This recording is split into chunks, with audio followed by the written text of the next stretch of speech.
Hey, it's Rafael Cintron here in Croatia, and today I'm talking to you about the cheapest citizenship by investment program that you can go through and get a second or third or fourth passport for you, improve your travel privileges. You can renounce your US citizenship, for example, if that's the goal, or whatever you want to do with a second passport.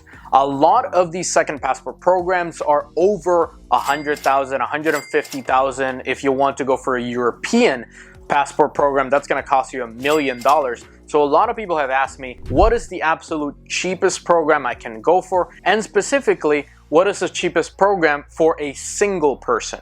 If you're married, or you want to add a dependent, or you want to add a sibling to this might not be the cheapest program because there are extra fees depending on if you're adding a spouse. This is the best program if you are single, and that is the island of Dominica. It is a very small island in the Caribbean, pretty close to all these different islands of St. Kitts, of Antigua, of St. Lucia, and all these different islands. Dominica offers the cheapest possible investment for somebody that is a single applicant with a $100,000 donation to the fund of Dominica. You can also do the real estate, but then it wouldn't be the cheapest. It's $200,000. The $100,000 donation comes out to be the cheapest possible program in the entire world. There was a cheaper program from the islands of Comoros for around $50,000.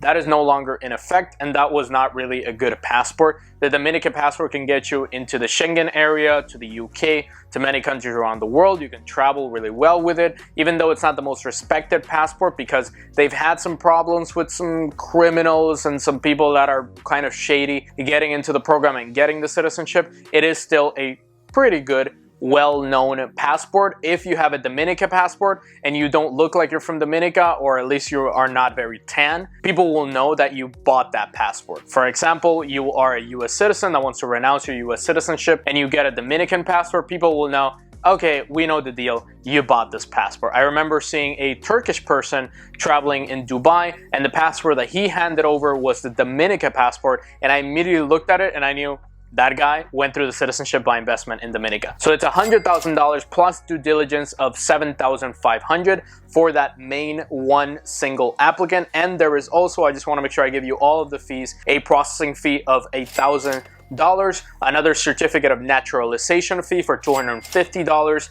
and that is pretty much it. And obviously the due diligence that I just mentioned of $7,500. If you want to do the real estate, which again would not be the cheapest option, for $200,000 you have a $25,000 fee as well for the main applicant. And if you want to add on a spouse, that's when it doesn't turn into the cheapest one, because if you want to add a spouse, you have the $100,000 donation for you, and then you have a $50,000 donation from the spouse. So better if you go for a St. Kitts, which right now with the discount is $150 for you and the spouse and even kids.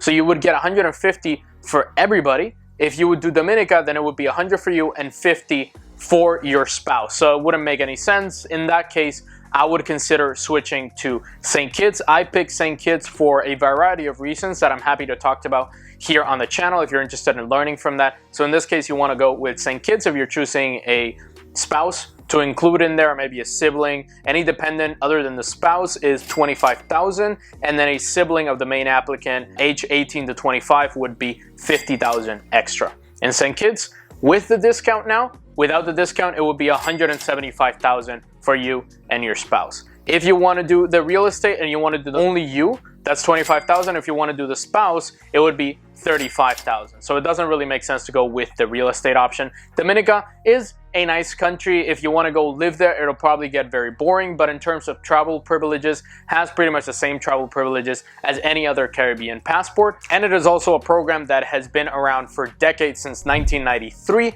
and it went significant changes in the 2010s when they added more options, more ways of getting the citizenship. Also, one thing that I want to add to this video is that if you want to sell crypto to pay for your passport, then Dominica is a great option. For example, with St. Kitts, you cannot sell cryptocurrency and then use those proceeds from the cryptocurrency sale to pay for the St. Kitts citizenship. With Antigua and with Dominica, you can definitely sell your Bitcoin, sell your crypto, sell whatever you have, your altcoins, and pay for the passport, and they would not have a problem with that. The due diligence, not as strong as St. Kitts. They've been around almost as long as St. Kitts. St. Kitts is really the oldest one, the platinum brand. That's why I really chose it, plus many other reasons. But Dominica is definitely one that people know about. People already know about Dominica. The only problem that I see with it is its history. So it has a lot of history with a lot of criminal people getting into it, a lot of very shady characters, people that were involved in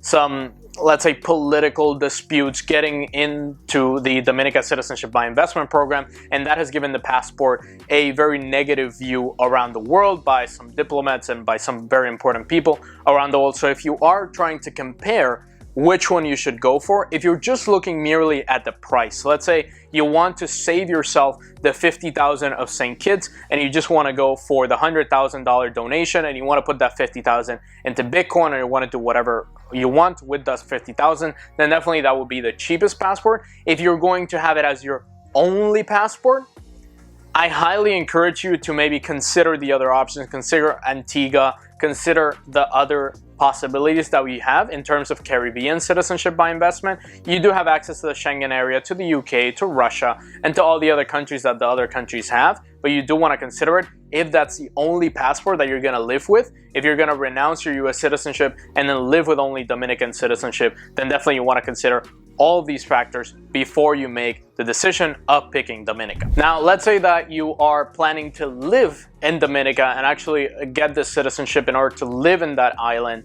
That's probably not something that you want to do because the tax rates in Dominica are not zero. If you're a non-resident, if you don't live on the island and you just get the passport and you go travel around the world, you're a nomad like me, or you go live in somewhere that is tax-free like the UAE, where I have my company, then definitely you would get a 0% tax rate. But if you were to move there, you could pay up to, let's say, 15% to 35% tax rate, depending on how much money you make, how you structure yourself. So not the best tax strategy if you're going to renounce your US citizenship, or you're going from a zero tax jurisdiction or a zero tax lifestyle to moving to Dominica with that Dominican citizenship. Probably not the best idea compared to, for example, Antigua, where you don't have capital gains tax, you don't have personal income tax if you actually live there. So you have to be very careful when you're choosing this passport. If you actually go and live in the Caribbean or live in Dominica itself, you will need to pay taxes. So it's a great passport, very cheap, allows you all the travel privileges of the other passports, and it's a good one if you just want to, for example, improve your travel privileges. If you have a very bad passport, renounce your US citizenship, sell some crypto, and buy a passport. Definitely a good program to go through. If you want to learn more about all these programs, what solutions do you have, what options do you have, make sure to click that first link in the description. Happy to talk to you about all of this and guide you through the process. The process of the Dominica citizenship itself takes pretty much the same as the St. Kitts one, as the Antigua one. They all have a strict know your customer and strict due diligence process. They may take from 6 months all the way to 12 months. So definitely allow for that time to happen once you go through the process, once you start. And just like St. Kitts, you don't need to make the investment until you are approved. So if you want to do the $100,000 donation, you go through the process, you do the due diligence, and then you pay the $100,000 once you are approved. Thank you for watching this video. Make sure to subscribe, hit that notification bell, check the other videos here on the channel, and hit that like button if you enjoyed. I will see you on the next one. Rafael Cintron, Tax and Citizenship.